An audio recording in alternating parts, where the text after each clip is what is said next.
What's the most, are you really that stupid thing you've ever heard? Story 1. Ever heard of those free online IQ tests that are pretty questionable? Well, my friend took one of them, but this one was even worse than the usual ones. It was obviously not a legitimate IQ test and was probably made by either a 12-year-old, a drunk person, or a drunk 12-year-old. One of the questions was, what is your favorite food out of these four? Which was already a terrible question for an IQ test. But then I saw, what do you think of the iPhone? I don't remember the fourth option, but the other three were, I love the iPhone, it's good technology, and what's an iPhone? Apparently the smartest choice was, what's an iPhone? Because according to this test, your IQ is higher if you're completely ignorant of the world around you. Anyway, back to the main point. She got a high score and actually put it on her resume. Unfortunately, I haven't been able to find the test again. Story 2. Back in high school, in my communications class, my teacher realized that a few students, out of a class of about 15, didn't have a basic grasp of world geography. To help, he pulled up an interactive world map on his computer and projected it onto the screen. Okay, so this is where we are, and this is, he asked, pointing at a section of the map. The class responded, North America. Okay, and down here, he continued, moving the cursor over South America. Two girls looked completely confused. When he told them it was South America, they seemed genuinely surprised.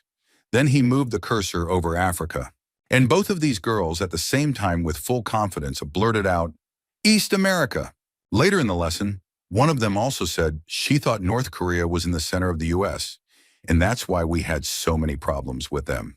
My biggest concern? I had been in the same school district as them for 12 years. I couldn't help but wonder how the same system that worked for me had completely failed to work for them. Story 3. I don't even know how to begin, but here we go. I was a camp counselor for many years, and during the winter, we would occasionally meet up for drinks or dinner to catch up. So, one night, I was out to dinner with two girls I used to work with, and it was raining pretty hard outside. Important detail. One of the girls was staring out the window, then turned to us and said, Isn't it amazing that it's raining all around the world right now? I mean, like, it's raining in Rome right now, or something along those lines. Now keep in mind, we were nowhere near Rome, and there was absolutely no way she had checked the weather there before coming to meet us. My other friend, trying to make sense of what she had just said, asked a few more questions, and that's when it became clear.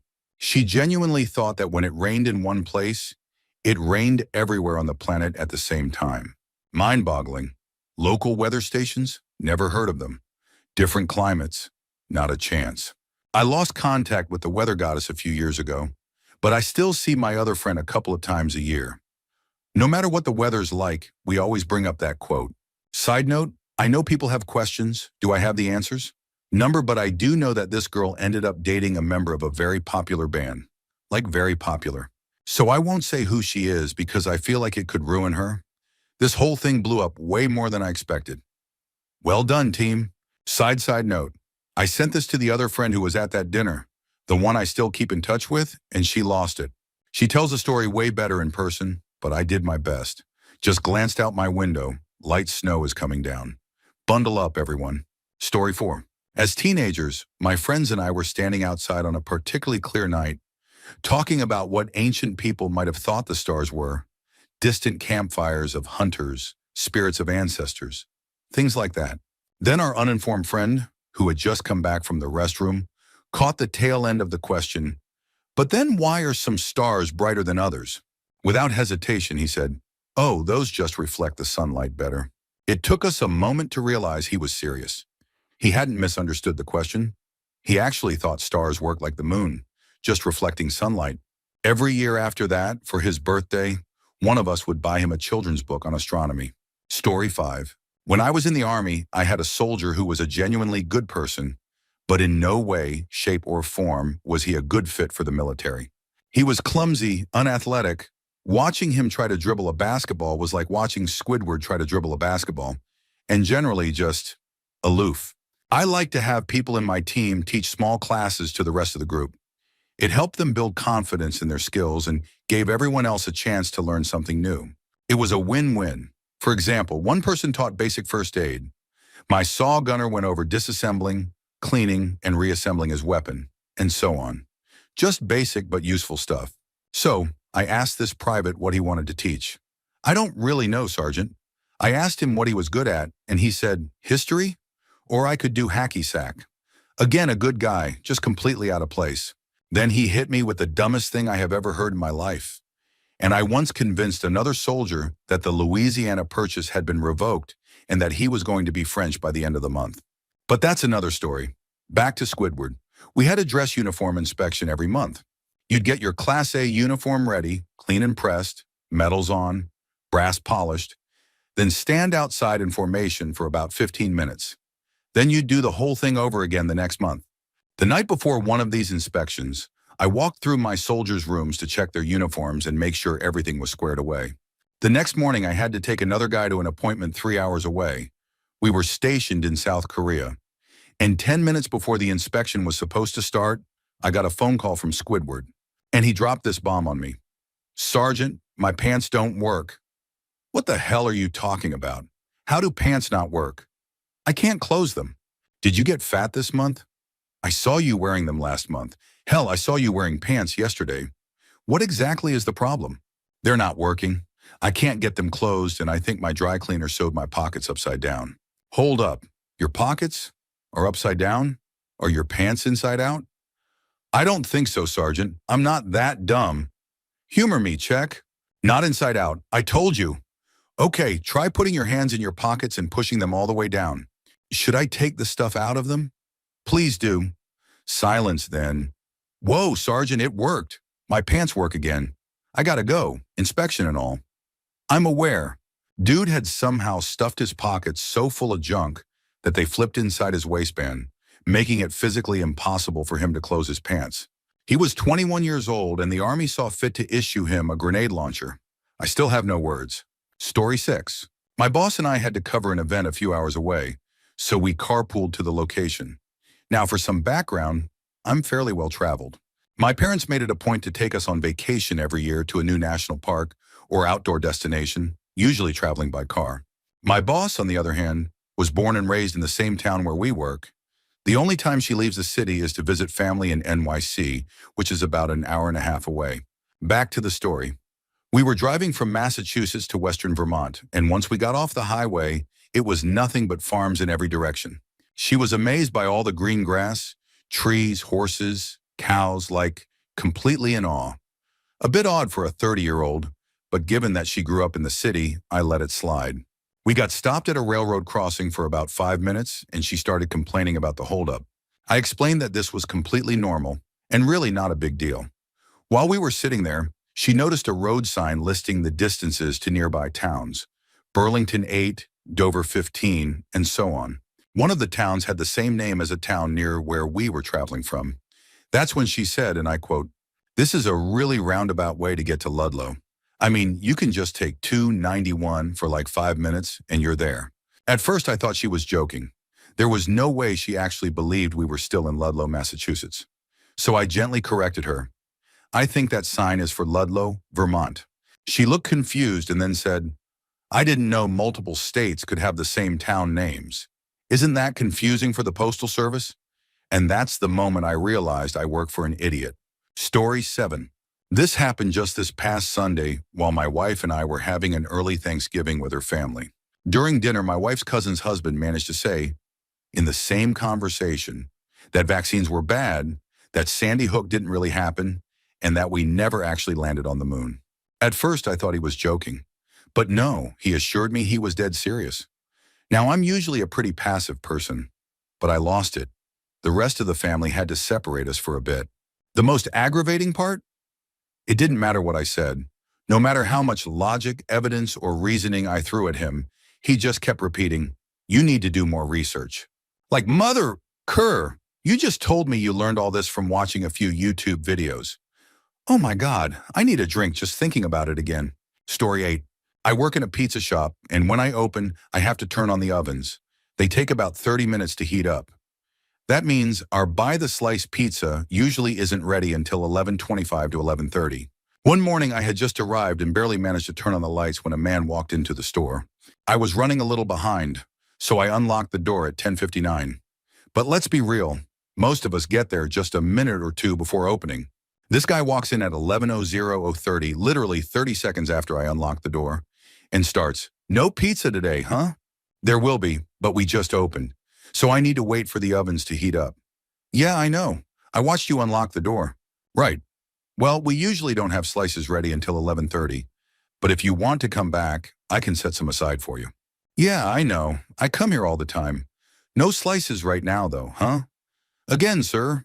I just unlocked the door." "Yeah, I know. I saw." "Oh, well, never mind." 15 minutes later, 11:15. Guess who walks back in? "Still no slices today, eh?" I just stared at him for a moment, trying to process what was happening. You ever deal with something so mind-boggling that you have to stop and ask yourself, am I the idiot here? Story 9. During my senior year of college ROTC, we had a freshman who was a little out of shape and struggling to get through PT that morning. He ended up working really hard and getting into great shape, but at that time, he was still struggling. That morning, he basically collapsed halfway through doing push-ups, hitting full muscle failure. As I was coaching him and helping him finish the workout, this new instructor, who by the way only lasted a few months because everyone absolutely hated him, came over and said, "Yes, that's what I like to see. You should be working to muscle failure every time you exercise." I had to force a smile, give a "Roger, sir," and then immediately pull the kid aside to explain that was a stupid idea and a good way to get injured. Edit. Since a lot of people seem to be asking the same questions, here's the breakdown. Muscle failure is when you push yourself to the point where you physically cannot complete another rep. It's okay to do occasionally as long as you give yourself extra recovery time and avoid working the same muscle group too hard the following week. However, if you constantly push yourself to failure, like every workout, you risk injury and actually stunt your muscle growth. Strength and muscle mass don't come from how much weight you lift. They come from recovery.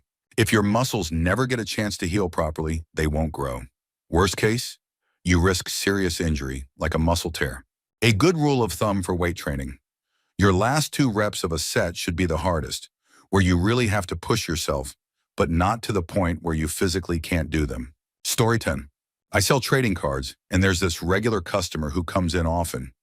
I always give him a small discount because he's a frequent buyer. One day he came in asking about a specific card, and I told him it was $8.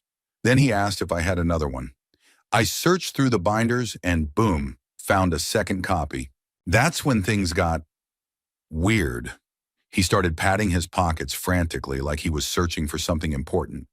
I figured, oh, he probably forgot his wallet. Then he said, "I only got $15. I shrugged and said, "Okay, that'll do it." But he looked at me, genuinely distressed, and said, "I'm so sorry, I have no more money." I reassured him, "No, it's okay. You can take them both for $15. Then out of nowhere, he started talking about card games, deck strategies, and all kinds of related stuff for a solid 15 minutes. At that point, I figured maybe he was second-guessing the purchase, or maybe he just had other expenses and didn't actually want to spend the money. But then, his face lit up like he just had a divine revelation. Eyes wide, excited, and completely serious, he asked, "Can you sell me these for $15? I just stared at him. Then for dramatic effect, I put on my serious face, started randomly typing on the computer for about a minute, and said, "Let me see what I can do." After a long pause, I finally nodded and said, "Okay." He lit up like a kid in a candy store, as if he had just won a major negotiation battle. "My dude, I already told you they were $15. Story 11.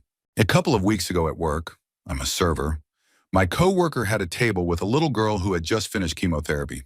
My coworker, let's call her Sarah, decided to give her a free sundae and decorate the plate with a cute and uplifting message. Since this was such a sensitive situation, we wanted to make sure the message was just right and not accidentally awkward. While Sarah and I were brainstorming, another coworker came over to help. She thought for a second and then said, "Hey, why don't we put 'you're radiating positivity'?" Sarah and I immediately laughed, thinking she was making a pun. But then this girl got a serious look on her face and said, No, we can't do that because of her chemo radiation." We looked at each other, confused. "Oh, we thought you were joking at first." Nope, she was dead serious. She had no idea why we laughed. Story 12. I have a friend who is a trained and educated chef who once argued with me for 40 minutes that you could boil water to hotter than 100 degrees Celsius, 212 degrees Fahrenheit. Now at first I could understand why he might be confused, until he insisted that he could do it without changing the pressure, aka not using a pressure cooker. His reasoning? He set up this brilliant example. If you had an entire sea of water and put like really hot lava underneath it, surely you could boil it to at least 150 degrees Celsius if you check the temperature at the surface. There were three of us trying to explain the basic science behind boiling. That when water reaches 100 degrees Celsius at normal atmospheric pressure, it turns into steam, losing energy in the process. Any water molecules hotter than 100 degrees Celsius immediately convert into gas. The only way to change the boiling point is by altering the pressure. But no matter how much we explained, he wouldn't budge an inch. He just kept arguing that it was possible. At that point, I just gave up, peaced out, and thought, how has this guy been cooking professionally for 3 years without knowing this? He really is the sweetest guy you'll ever meet. Wouldn't hurt a fly. But sometimes, he's as dumb as a rock. I've got more stories about him if anyone's interested. Story 13. I wouldn't say I'm stupid, but anxiety makes me stupid. So occasionally, I end up being the dumbest person in the room. Take today, for example. I had an appointment with a new doctor. I was already nervous, and when my anxiety got really bad, I basically went into lockdown mode, where my brain stops processing my environment properly. When it was time to leave, I walked toward the first door I saw. It had a safety bar on it. My anxiety-ridden brain decided, oh, I guess I have to remove this bar to get out. Then I heard a voice behind me. Please use the right door. So I went left. My brain, hey, what the F? That's a window. The voice now slightly more patient, the other direction. I eventually found the actual exit. But of course, now it's burned into my soul as an embarrassing moment I will never recover from. I will probably never go back there again. Yesterday, I got on the wrong train because, I don't know, I was thinking too hard about something. Fun times, I love my brain. Story 14. I live in NYC, and when they were first rolling out what is now known as the NYC ID, which is now available, I thought it was a great idea. Basically, you don't need a social security number to get one. You just have to show that you live in NYC, and in return, you get access to discounts, museum perks, and an official city-recognized ID. At the time, my ex could not wrap her head around the idea of an ID that didn't require a social security number. The entire point of this program was to help immigrants and non-citizens have some form of identification, but she was convinced I was lying. That's totally ridiculous, and she said. I was literally reading the article about it out loud. I thought it was great. Free museum perks? Yes, please. At that point, I didn't have a New York State ID yet, so this seemed like a perfect middle ground for me. But she refused to even look at the article. You're just trying to make me feel dumb, she said. No, I was just trying to explain how a government program works. Anyway, we broke up before the program officially launched. But when I finally signed up for my NYC ID, without my SSN, I won't lie, I felt smug as hell. Story 15. This happened just a few months ago, and I still don't understand how someone's brain could work like this. A group of us were out ordering food and drinks. One of our friends wanted an alcoholic drink, but it cost £1 extra to get it as part of his meal. Another friend was getting a meal where the price stayed the same, whether he got a soft drink or an alcoholic one. But he only wanted a soft drink. So we all explained very clearly, if you get the alcoholic drink and he gets a soft drink, you can swap and you won't have to pay the extra £1. He gets the drink he wants and he'll be £1 better off. But this guy just could not grasp the concept. I don't get it. We tried again. You want a beer, right? He wants a soft drink. If he orders the beer, then gives it to you, and you give him your soft drink, everyone gets what they want, and he saves £1. Still, he just shook his head and said, I don't care about saving £1. It's too complicated. At that point, we gave up. Luckily, the till automatically applied the discount, and my friend did save his £1 in the end. But I still don't understand. How does someone not get that? Story 16. My sister once asked me what Hitler's second name was. I looked at her, completely confused, and told her it was Hitler. Big mistake. I then had to spend the next 30 minutes explaining that his name wasn't Hitler. She also couldn't understand why the Japanese bombed their own harbor in World War II. She was talking about Pearl Harbor because she thought it was in Japan. While I was in America, I overheard a lot of stupid things. A few that stuck with me. A guy explaining to his kid that dung beetles were called dumb beetles because they were stupid. Someone asked me if I lived in a tin shack like in Africa, because they thought England was a very poor country. When I told them my house was made of bricks, their mind was completely blown. They insisted it was only because we don't have tornadoes. When I explained that England actually has more tornadoes per square mile than the US, they got aggressive. Then there was my trip to the Kennedy Space Center. I swear every single thing I overheard was peak stupidity. One person couldn't figure out why the moon eclipsed and confidently said, "I don't feel bad because I doubt even an astronaut would know why." Story 17. I used to go to a dog park in a really ritzy area and became acquainted with a rich doctor in his 60s who took his dog there every day. One day after returning from a trip, he was telling me about a documentary he had watched on the plane. It was about dogs, and he was absolutely blown away by what he had learned. Excited, he shared a mind-blowing revelation.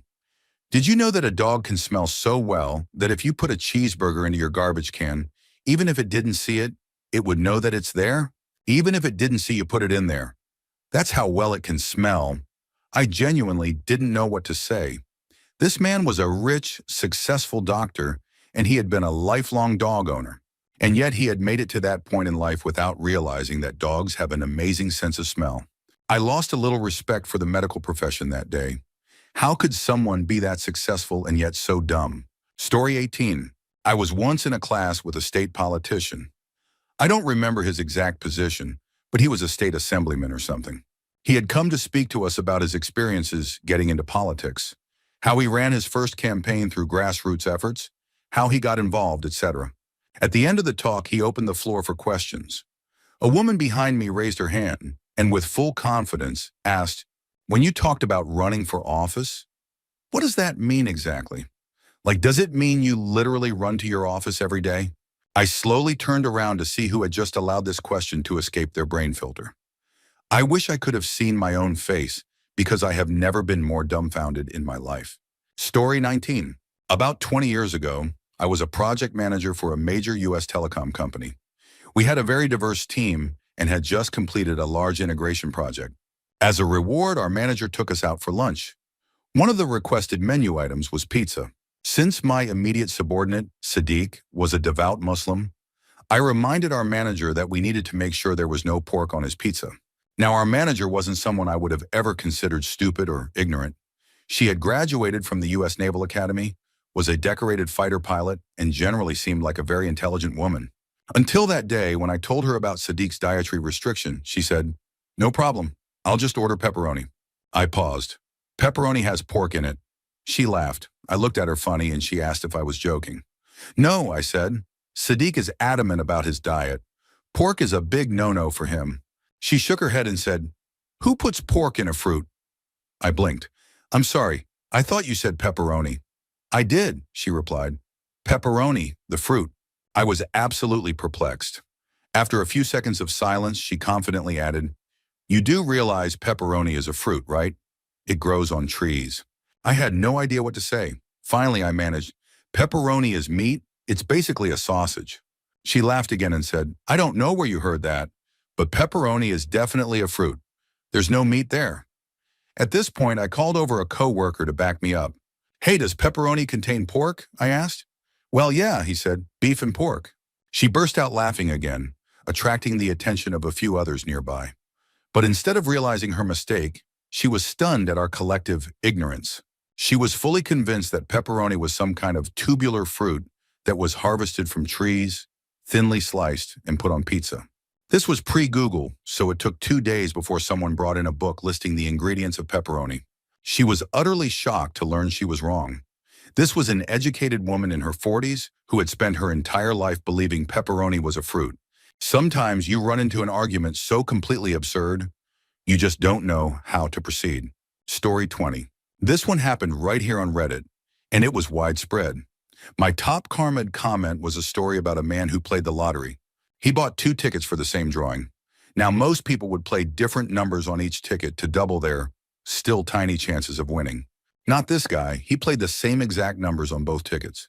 But it actually worked out. His numbers won. And since he owned 2 of the 3 winning tickets, he was entitled to take home 2/3 of the jackpot instead of just half. I posted this in an AskReddit thread, and what followed was absolutely ridiculous. A huge number of people called me stupid and said my math was wrong. They argued that if he had bought only 1 ticket instead of 2, he would have still won 1/3 of the jackpot, not half. I had to remind multiple people that if he had bought only 1 ticket, then only 2 winning tickets would have existed instead of 3, meaning the jackpot would have been split 2 ways, not 3. Some people still didn't get it. Story 21. I used to work in the produce department of a grocery store, and one summer we had the store manager's son working with us. His job was simple: package up cut fruit and yogurt and put the correct expiration dates on them. One day he was explaining how he labeled the packages, and I casually asked, "You're putting the correct best by date, right?" He confidently replied, "Yeah, I made sure to put 7/36. I stared at him, thinking I must have misheard. "You put July 36th? Dead serious," he nodded and said, "Yes." I was in complete disbelief. I walked to the back to check, and sure enough, he had labeled the sell-by dates as July 36th for the pre-cut fruit, July 42nd for the yogurt, July 33rd for the cut melons. I asked him, "How many days are in July?" He did not understand why I was telling him he needed to redo every single sticker. Later, his dad, the store manager, came by and saw him redoing the labels. Instead of realizing his son messed up, he threatened to write me up for making him fix it. I explained the situation, but it didn't matter. This continued all summer. I ended up staying at the store for 3 more years, but when I finally quit, for unrelated reasons, I didn't even give a 2-week notice. It felt amazing to look the store manager in the eye and tell him to F off before walking out. Story 22. I have a couple of stories, both from my sister-in-law. First, her son's teeth were terrible when he was about 3 or 4 years old. He was having major dental issues, so I asked her, "Do you let him drink a lot of soda?" She immediately said no. Then without hesitation, she added, "But he does drink what's left over from my huge Mountain Dew from work every morning." I was stunned. "Wait, every morning? That's a ton of sugar, not to mention caffeine." She shook her head and confidently said, "No, it's flat in the morning. Everything has gone from it. It's basically water." She genuinely believed that when soda goes flat, the sugar and caffeine magically disappear. Then there was the time she was talking about her chickens. She complained that her rooster was so mean to her hen, and he never sat on the eggs to help them hatch. Confused, I asked her to clarify. After a long, painful conversation, I finally understood. She thought that when the rooster and hen mated, he was attacking her. Okay, fair enough. Roosters can be aggressive. But then I asked, "How do you think fertilization actually happens?" She told me with full confidence that the rooster had to sit on an already laid egg and somehow magically insert his sperm into it. I just had no words. Story 23. If anyone doesn't know, Quora is a forum where people ask questions and give answers. In my experience, the kinds of questions that get asked there tend to demonstrate a person's inability to use Google. One time I came across a particularly bad question. If you stand in a really steamy room, can you drown?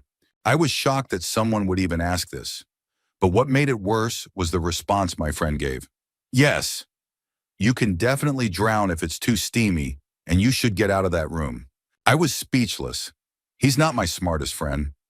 I've collected many nuggets of his wisdom over the years, but what really bothers me is how he spreads misinformation and drags others down to his level.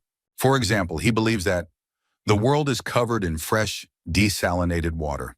The sea is the border between the ocean and land, and much, much more. I've tried to teach him, but sometimes it feels hopeless. I have no idea how he managed to get an engineering degree in India, but I suspect it wasn't because of his grades. Given that his dad works in the oil industry in Dubai, I have a strong feeling that money played a role. Story 24. I was a dispatcher for a soft drink distributor in our city in the late 80s. At one point, we gave all of our bottle truck drivers new pagers. You know, the ones that display phone numbers or whatever you punch in. To make things easier, I gave my drivers a small card with coded messages. 4 meant call me, 3 meant call your SO, and so on. It was a huge time saver, and the guys loved it. Except for one driver. He was a sweet but dumb farm boy type, a huge corn-fed guy who just could not figure out how to use the tech, the codes, anything. The whole pager system was a mystery to him. So I kept it simple. If your pager goes off, call me.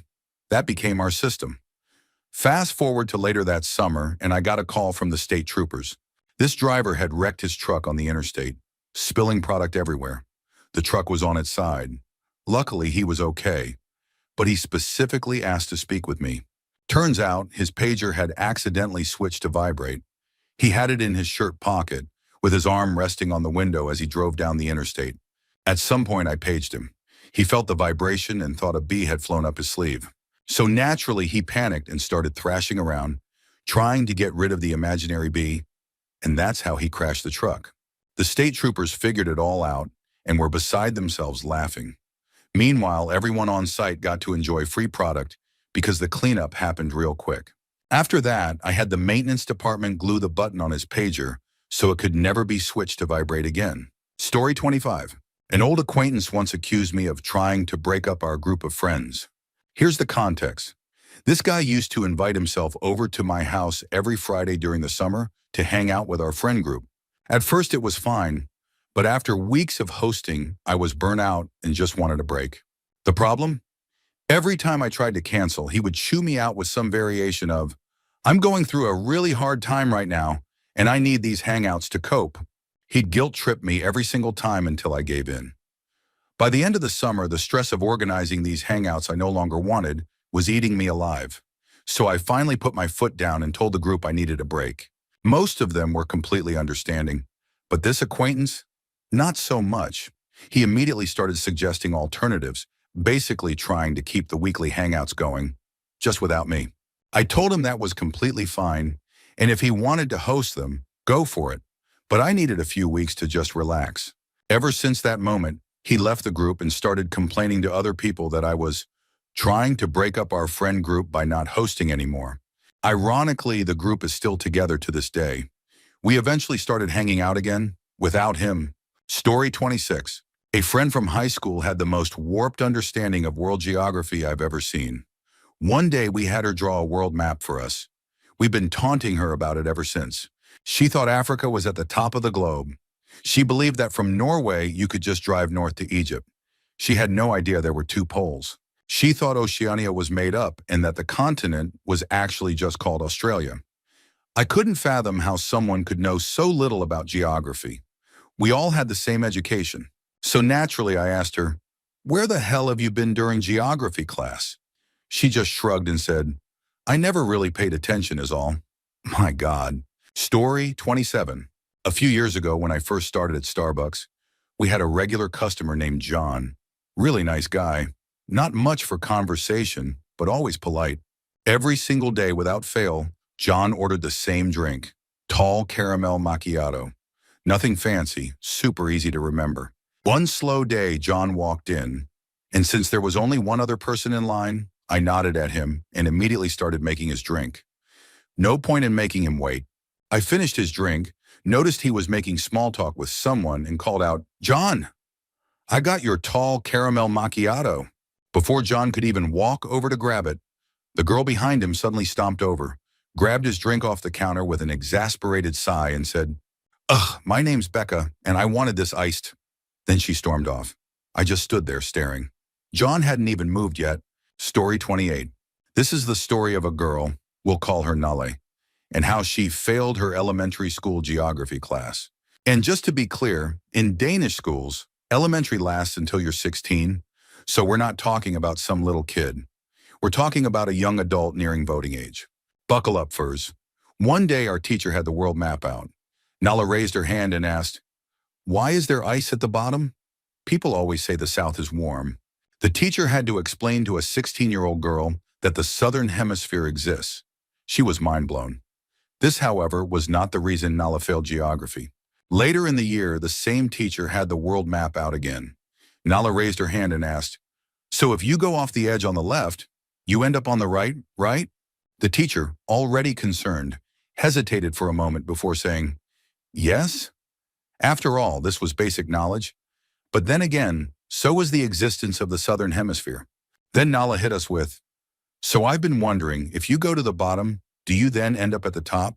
The poor teacher, now completely baffled, decided to play along and said, "No, Nala. If you go down to the bottom of the map, you don't end up at the top. You end up on the back side of the map. We just don't have a map for that, since it's always night back there." Nala was mind blown all over again. She started asking, "How come we never hear anything about that side? Can you go there? Do people live there?" With every question, the teacher's expression darkened. Right then and there, I saw the man regret his entire career path. He wasn't even teaching geography. He was teaching history. I vividly remember my forehead hitting the desk, followed by the sound of every other student doing the same. This, however, also was not the reason Nala failed geography. During the geography exam itself, she suddenly asked out loud, "Which way is west?" Someone told her, "It's left." She pointed right and said, "Ah, that way, got it." But again, this was not the reason Nala failed geography. Because someone corrected her on which way was left. No, the real reason Nala failed geography was because she had been holding the map sideways. The map with text, which she had been reading sideways. She was good-hearted, though. She loved animals and had wanted to be a vet her whole life, ever since she was 6 years old. Of course, she abandoned that dream when she found out that vets have to operate on and sometimes even euthanize animals. It took her 10 years to realize what a veterinarian actually does.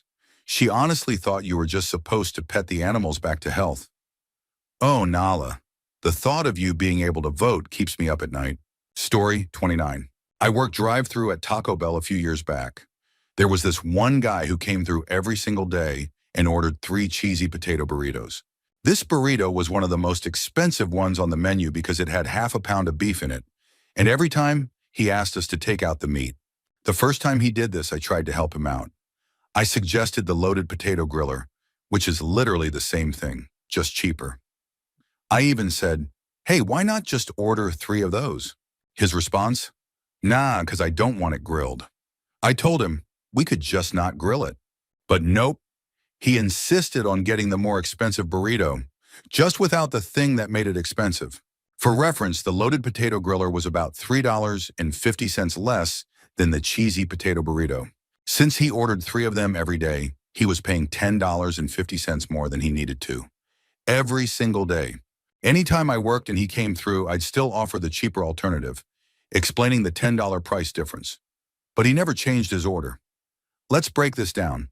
He came almost every day, that's $50 a week, on nothing. He kept doing this for at least a year and a half before I quit. That money had to add up fast. I think about that guy a lot.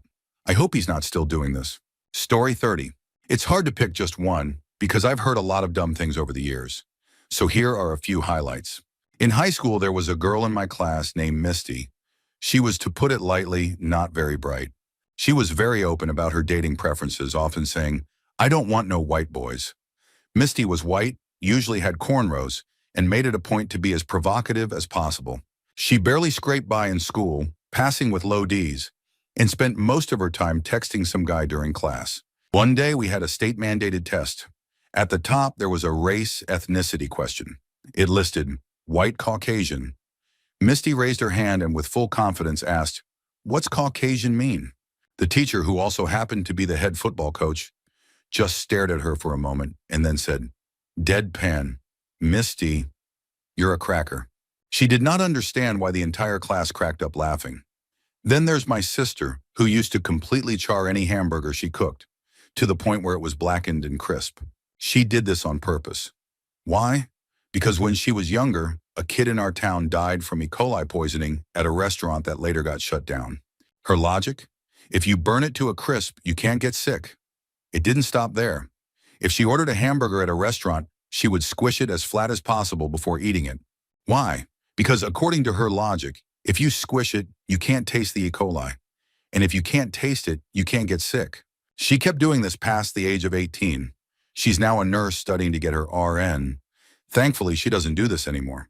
And finally, I can't even count how many times I've had to sit through people seriously trying to convince me that Donald Trump had any business being president. Story 31. One of my friends once approached me, looking worried, and said she thought she might be pregnant. I told her to just buy a pregnancy test and check instead of stressing over it. She hesitated and said she didn't want to buy one because all the pharmacies around knew her and her family, and she didn't want to cause any gossip. So, I suggested, just get it from Amazon.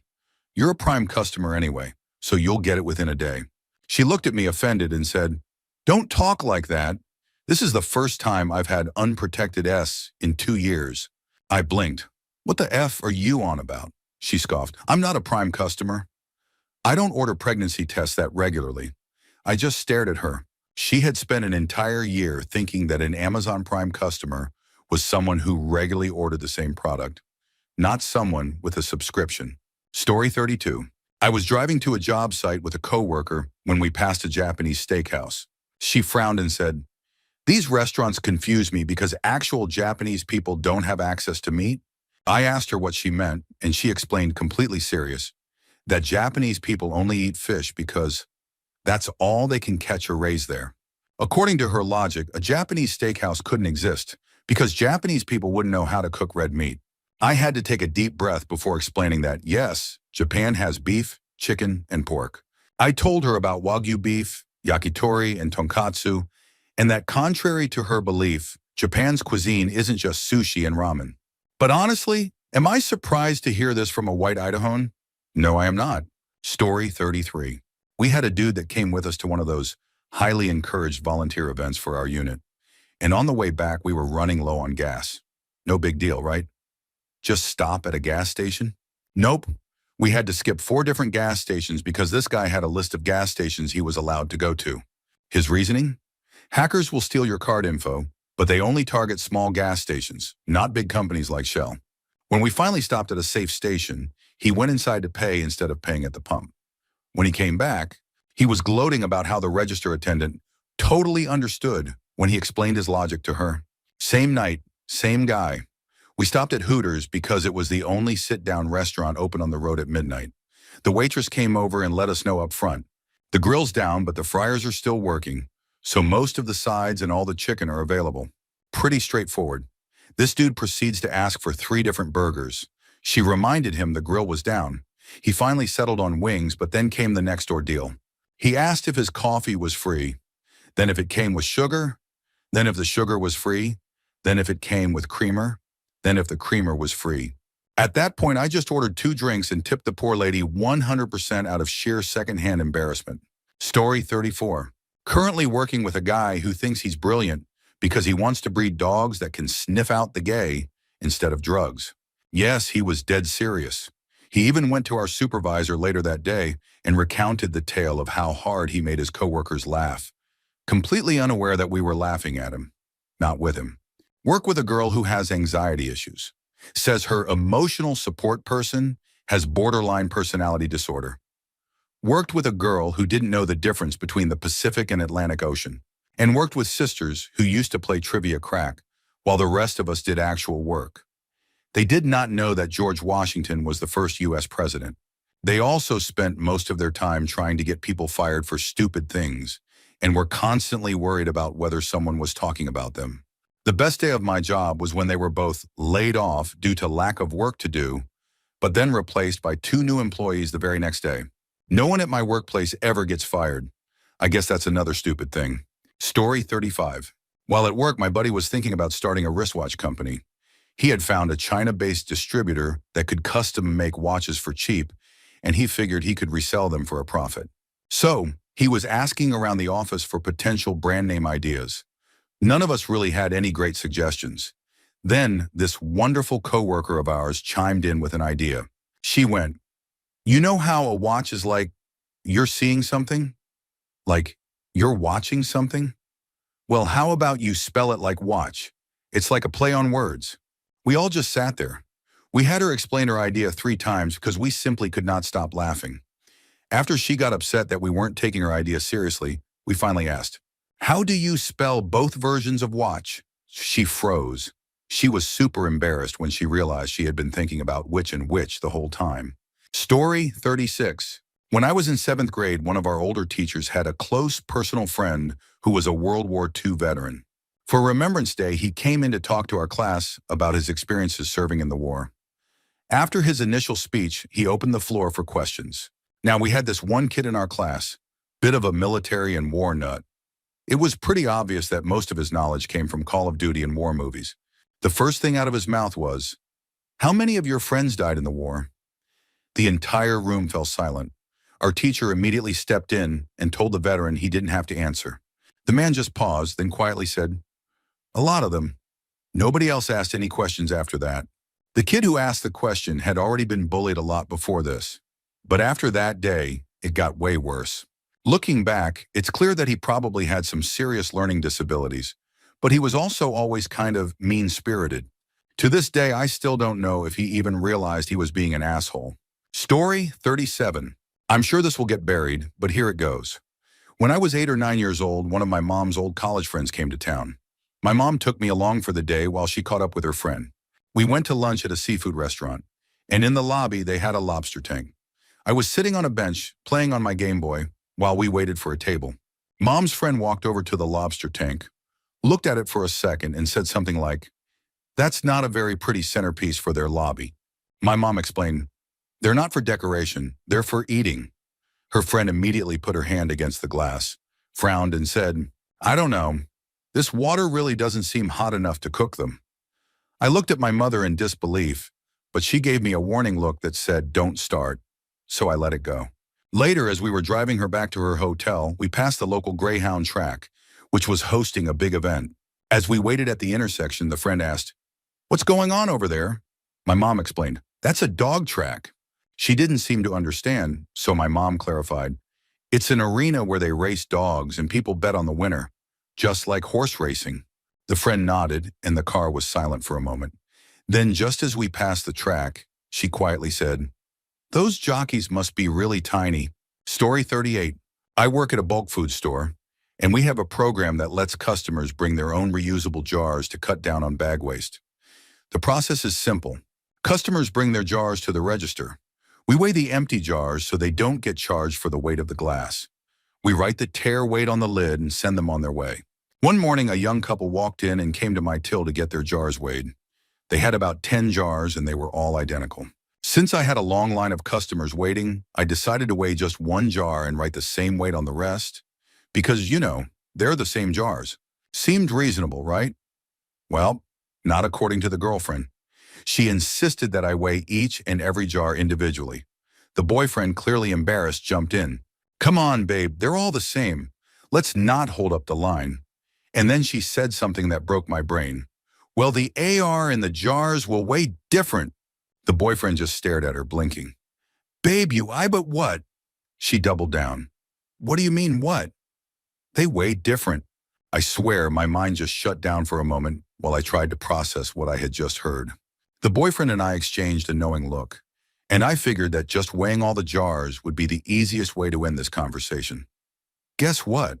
They all weighed the same. Story 39.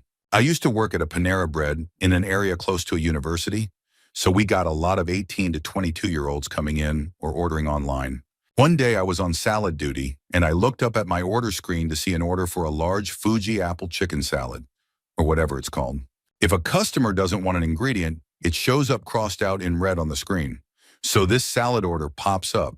The ingredients are seasonal greens, tomatoes, gorgonzola, Fuji apple dressing, pecans, chicken, and apple chips. The large salad is like $13. This order?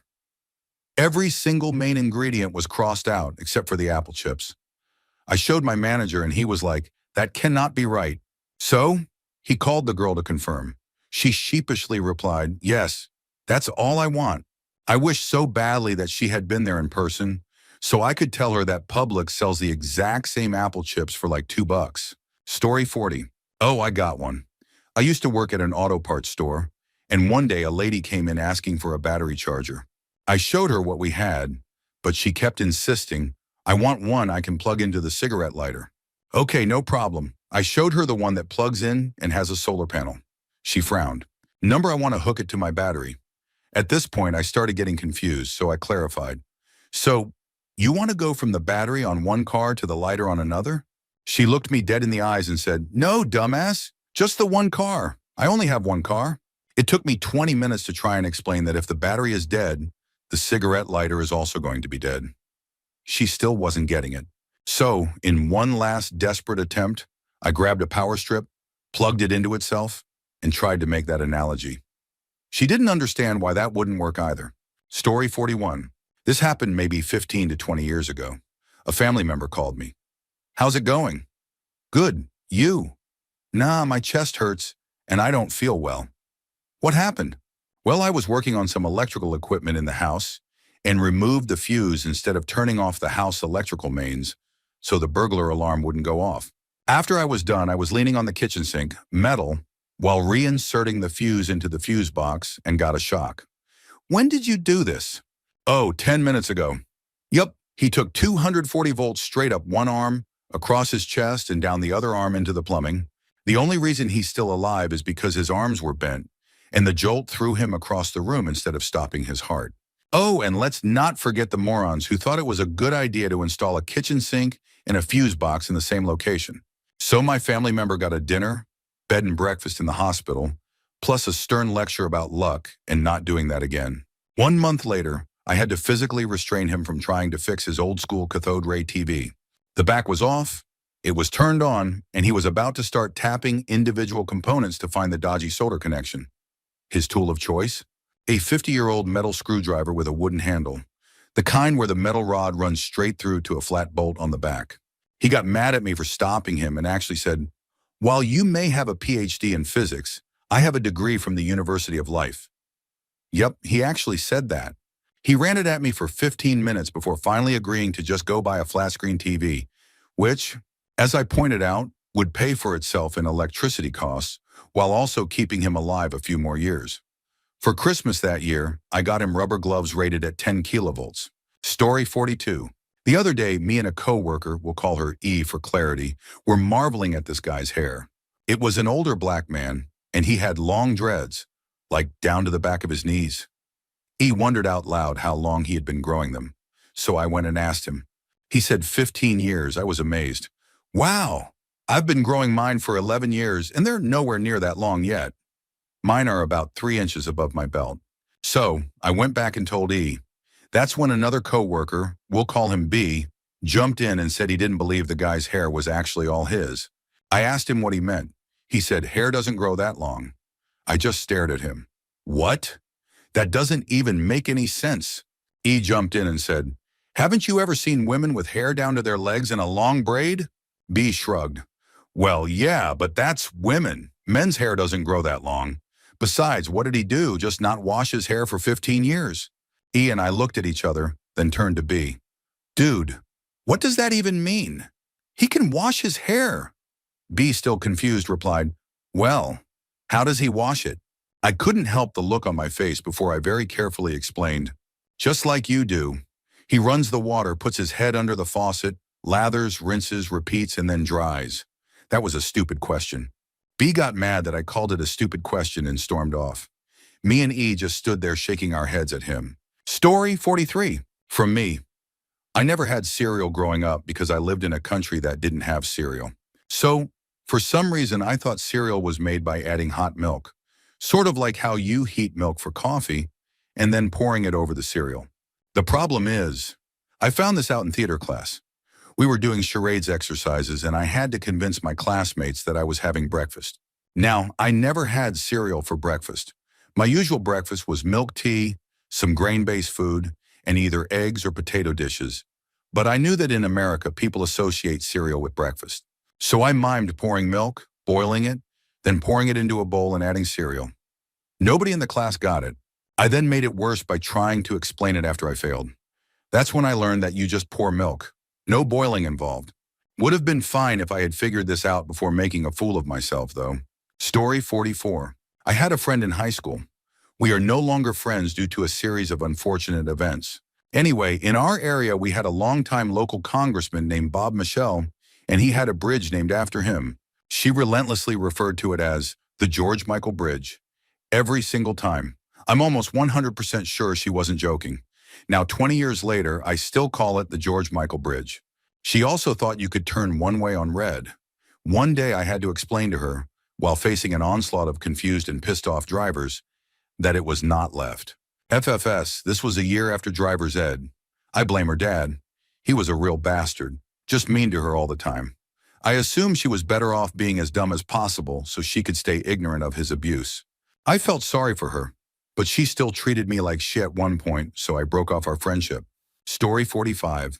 Had a guy join our logistics company who clearly had never worked in logistics before, but lied about it in the interview. He also happened to be friends with the VP, which didn't help. Anyway, this guy was the gotta know everything type. But in our line of work, we only needed someone to do one thing: data entry. But instead of focusing on his job, he kept asking questions like he was about to be promoted to manager and needed to understand the entire company. The problem? He spent so much time asking irrelevant questions that he didn't learn his actual job.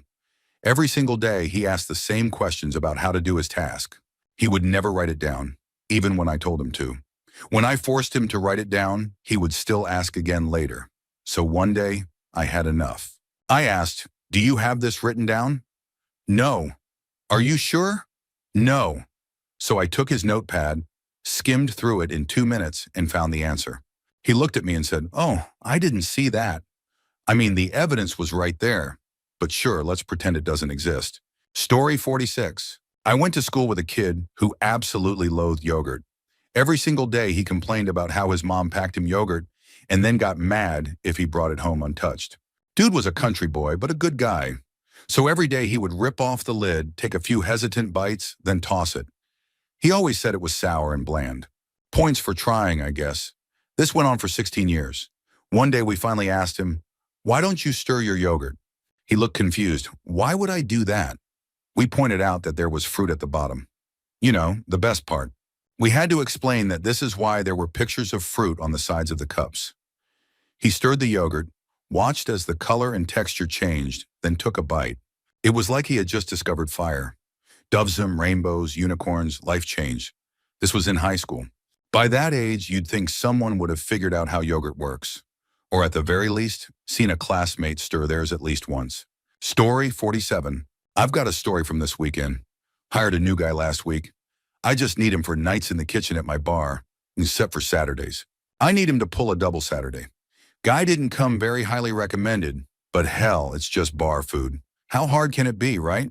You come in at 10:30 a.m., light the pilots, turn Esh on, and basically banana around all day because we aren't a very busy kitchen.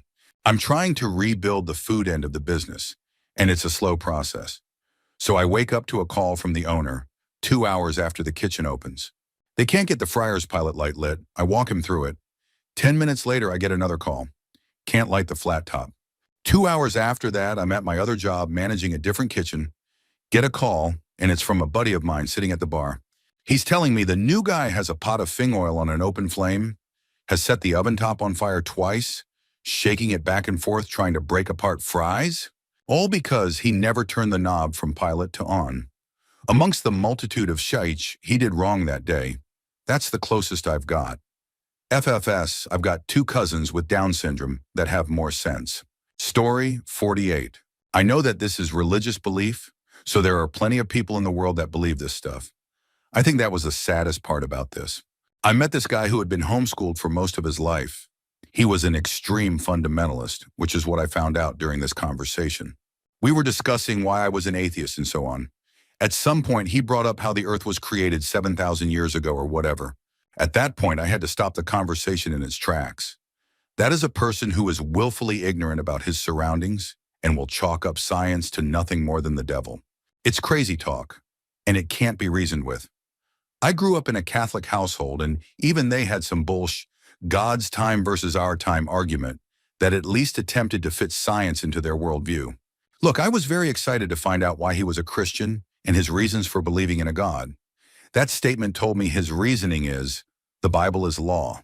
I ended the conversation and went about my day, but I'll never forget the kid who thought the earth was 7,000 years old.